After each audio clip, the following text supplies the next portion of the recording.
গ্রহণ করছে এবং ভবিষ্যতে যেন আমরা এই ধরনের যে শতভাগ এই ধরনের লজ্জাকর পরিস্থিতিতে যেন আমরা না পড়ি। তো এই বিষয়ে যথাযথ পদক্ষেপ নেওয়ার জন্য অনুরোধ জানাচ্ছি। তার পাশাপাশি আপনারা জানেন যে আমাদের এসএসসি পরীক্ষা রেজাল্ট ঘোষণা হয়েছে গত সপ্তাহে, এবং তার পাশাপাশি আমাদের এইচএসসি পরীক্ষার থিওরির অংশটুকু শেষ হয়েছে, প্র্যাকটিক্যালের অংশ এখনো। তো আমাদের বিগত যে জেলা আইন শৃঙ্খলা সভা অনুষ্ঠিত হয়েছে সেখানে আমাদের বিভিন্ন যারা সংশ্লিষ্ট সদস্য আছেন তাদের পরামর্শ সুন্দরকোল মাদ্রাসা, রাজাবিরাট দাখিল মাদ্রাসা এবং কৈলাসিরহাট দাখিল মাদ্রাসা, এই তিনটি মাদ্রাসায় শতভাগ শিক্ষার্থী ফেল করেছে। তো এটা আমাদের জন্য আসলে হতাশাজনক যে একটি প্রতিষ্ঠান, সেই প্রতিষ্ঠানের যারা শিক্ষক রয়েছেন, যারা অভিভাবক রয়েছেন, এটা কিন্তু আসলে একার কারো ঘাড়ে চাপিয়ে দিলে হবে না। এখানে যেমন অভিভাবকের দায়িত্ব আছে, শিক্ষার্থীর দায়িত্ব আছে, শিক্ষকদের দায়িত্ব আছে। তো এটা আমি অনুরোধ জানাবো আমাদের মাধ্যমিক শিক্ষা অফিসার মহোদয়, আমাদের দায়িত্ব আমরা পালন করবো। প্রতিটি অভিযোগ খতিয়ে দেখা আমাদের দায়িত্ব, এবং অভিযোগের যেটা সত্যতা থাকবে সেই বিষয়ে প্রয়োজনীয় পদক্ষেপ গ্রহণ করাটা আমাদের কর্তব্য। তো আমি এ পর্যায়ে একটু হতাশার সমস্যাগুলি হচ্ছে প্রাচীরের ভিতরে, এবং আমি পৌরসভার মহোদয় এখানে উপস্থিত আছেন, আপনাদের অফিস থেকে তো কাছে, পৌরসভা থেকে অত্যন্ত নিকটে।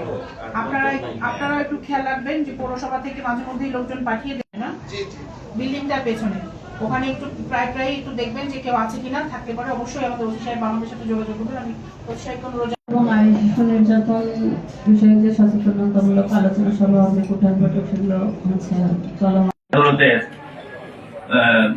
সরকারি জজ, সিনিয়র সরকারি জজ অনেক কিন্তু পদটি শূন্য আছে। এই পদ শূন্য থাকার জন্য আমার বাসা এলাকার অভিভাবকরা বিষয়টা যদি দেখা যায়, সময়গুলো একটু বলতে পারবেন যে এটা সকাল থেকেই মূলত শুরু হয়। এরা সাধারণত স্কুলে সংকট, হ্যাঁ আপনি ভালো বলতে পারবেন। তো এটা আমাকে একটু এই সবাই একটু তুলে ধরার জন্য বলছে, হ্যাঁ আমি এই কথাটা একটু উপস্থাপন করলাম। আর অনেক কথাই আরো বলবে আমার নেতারা, আমার এখানে যারা আছেন, আর বেশি কিছু বলবো না। সবাইকে আমার আন্তরিক শুভেচ্ছা এবং ধন্যবাদ। এবং আমার স্বাধীনতার যে মহান ঘোষক শহীদ জিয়া প্রেসিডেন্ট অমর হোক, আমার যে প্রয়াত দেশনেত্রী আপসীর নেত্রী খালেদা জিয়া উনি আজ অমর হোক, আমার যে মাননীয় প্রধানমন্ত্রী জনাব তারেক রহমান, দেশ বরেণ্য নেতা। অসুবিধা নাই, এরকম যদি কেউ থেকে থাকে যিনি পাওয়ার যোগ্য নয়, তিনি পাচ্ছেন, এরকম যদি থেকে থাকে আমাদেরকে জানাবেন। আমরা একটু টগলটা যদি বৃদ্ধি করা যায়, বিশেষ করে সন্ধ্যার পরে যদি একটু টগলটা বৃদ্ধি করা যায়, তাহলে আমি মনে করি যে সমস্যাগুলো কমে আসবে। বিবাহের মতো ক্ষতিকর দিকে যেন তারা চলে না যায়, এবং অভিভাবকদেরকেও সচেতন করতে হবে। আমি অনুরোধ জানাবো আমাদের শিক্ষা সংশ্লিষ্ট মাধ্যমিক করবেন আপনারা বিভিন্ন স্কুল কলেজগুলোতে, যে বিভিন্ন স্কুলের শিক্ষার্থী যারা আছেন।